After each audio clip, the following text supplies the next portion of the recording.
Hello, so I am going to do a video which I walk through how a spell jar is made. And for those of you that don't understand what that means, it's basically a jar which will have a cork on the top and it will be sealed with wax so the contents don't degrade fast, and it seals all of the ingredients in there with the intentions that I set. And they're positive intentions. It could be anything from health, good happiness, courage, strength. It could be prosperity. It could be specific, like you really want to get this certain job. An opportunity is you're awaiting an opportunity, and you would really like a little extra blessing. And that's basically what a spell jar is. Nothing negative, any kind of witchcraft connotation which makes you cringe. I want you to throw that away. I feel like this is just another way of putting good intentions, positivity out into the universe with a little bit of assistance with some extra love from people who are giving you their energy. So today I'm making a spell jar for my aunt, and her intentions really aren't specific. She just wants a pretty spell jar. So I will do that. I have a few things here that I've found to be very pretty, but I also can find good intentions with each ingredient. So we have the red rose buds and flowers, the petals too, jasmine flowers, hibiscus,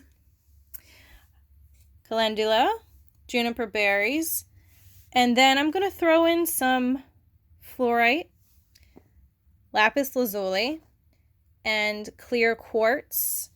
Every single jar I do individually, and I take as much time as I need to. And usually it does take quite a bit of time, though, it seems like I could probably just throw these things together. Let me explain. So first things first, I sage each jar. This clears the energy. If there's a negative, these things, got them through Amazon. So who knows where any of the things that we get are being stored. Oh, that scared me for a second. Forgive me, I know this is like really not professional looking, but I keep this box here because a lot of the stuff is just, it gets messy. So I clear every jar with sage incense. Kind of hard to actually get white sage. I do have white sage, you can see right there. So I do regularly smudge this room and my altar. But in this case, these little jars, I feel like this more effective, and I've looked into it, and that's basically what people who do this stuff recommend, is using incense to clear. So I'm good with that. I'm gonna kind of walk through. First things first, I always do pink Himalayan salt as a grounding ingredient. Okay, I mean, you're talking about something that's from the earth. Everything here is from the earth. And this is the base of all of my jars and my my witch balls too. So I don't really use a whole bunch because really, honestly, I use these, I use pink Himalayan sea salt in everything, including bath salts. The only thing I don't use it in are sleepy satchels. Nobody needs to sleep with salt.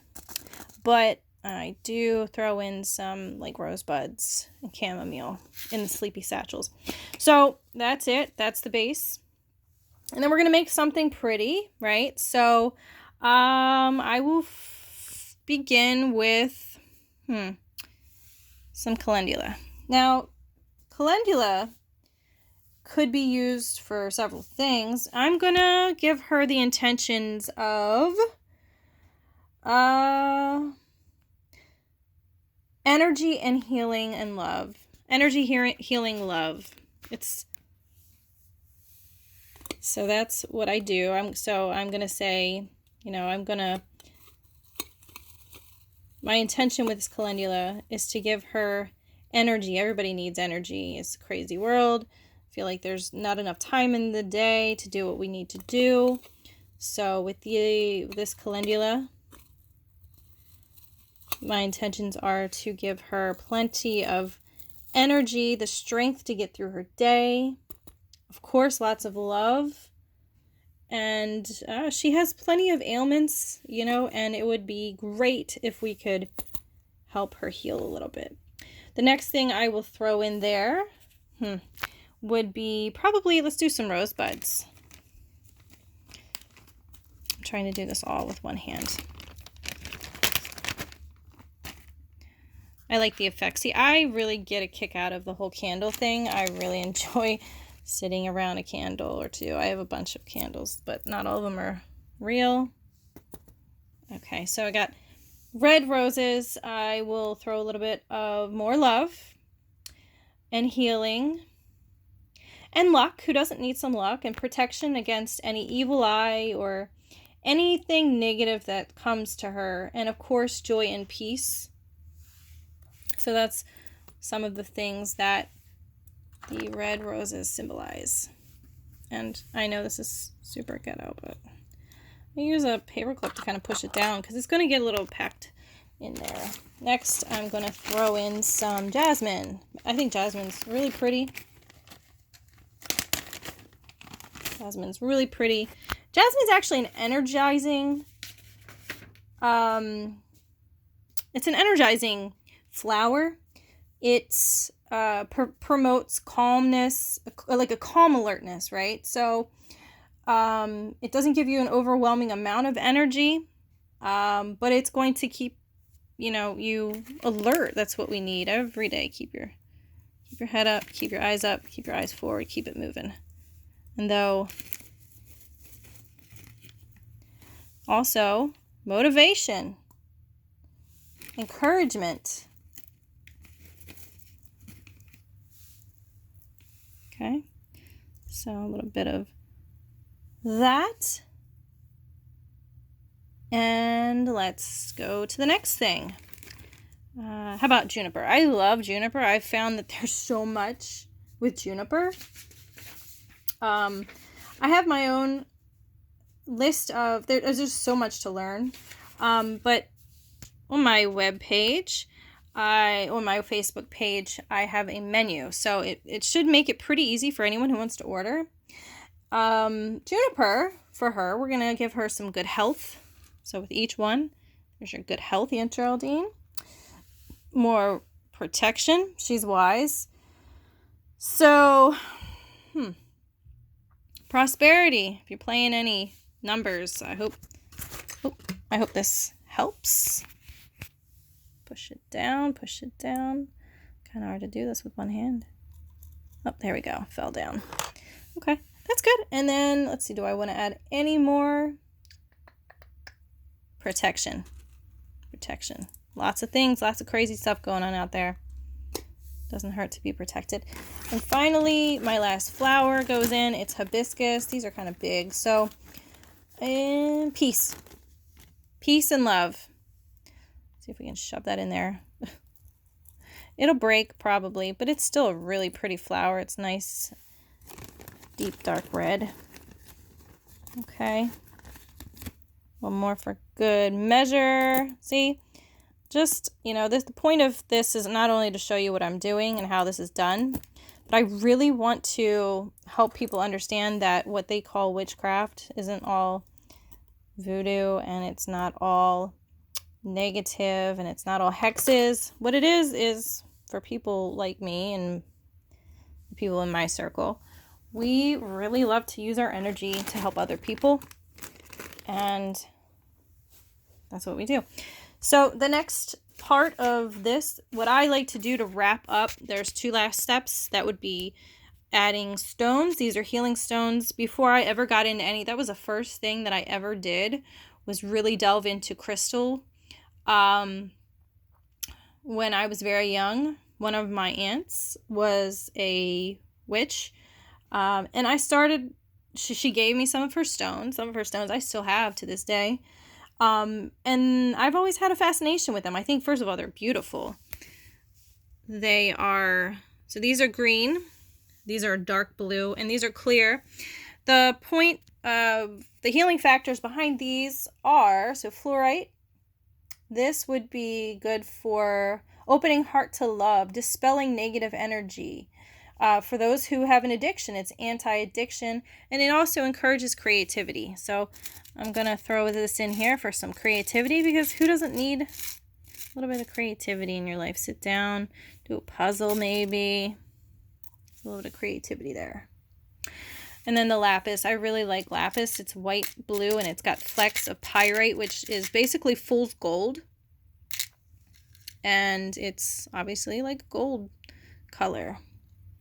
And so lapis is inner truth, inner power, love, purification, positive magic, self-confidence, manifestation, friendship, releases stress.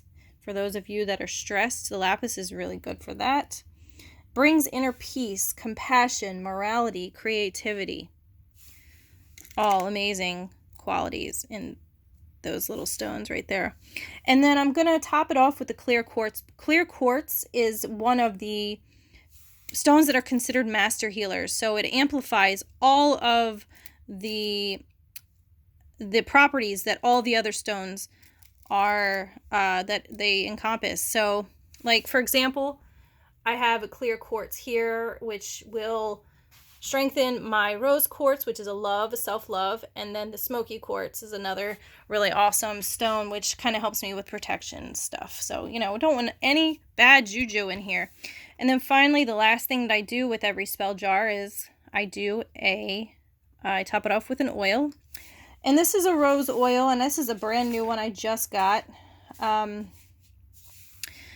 originally got it because I wanted to throw this in a sleepy satchel, because it helps promote good night's sleep, and when I use it, it smells amazing in that satchel. But this is a beauty. I mean, you think about roses, like the ultimate beauty symbol, right? All flowers, beauty. Okay, so finally we are done, and if I can find the cork.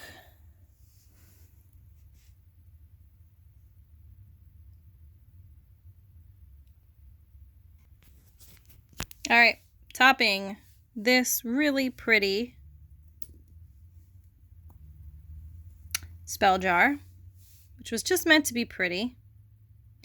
Topping it off, there you go, you can see the colors. Little pink, little red, little deep red, some yellow. I'm gonna top it off with, so I have a bunch of different color candles. But I'm going to do red. Red's love. Oh, my bad. Red's love. I'll bring this in here because that's where, this is the whole point of this. So I'm not going to do a whole lot of wax. She said specifically, I don't really want a whole lot of wax, and that's fine. I just want to seal it in here. So I know that this is now it's a 13-minute video.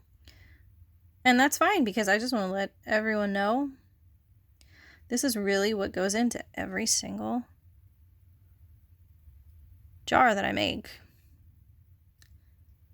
And the intentions that go into it, definitely it takes time for me to figure out usually what ingredients I want in this jar. So there it is. I have created hot. Oh, made a little mess, but it's okay. Created a specific, pretty spell jar full of love and protection, health. There's a little bit of luck in there, a little bit of creativity, and just something for her to look at and love and think, wow, you know, this is pretty cool, and life isn't too bad.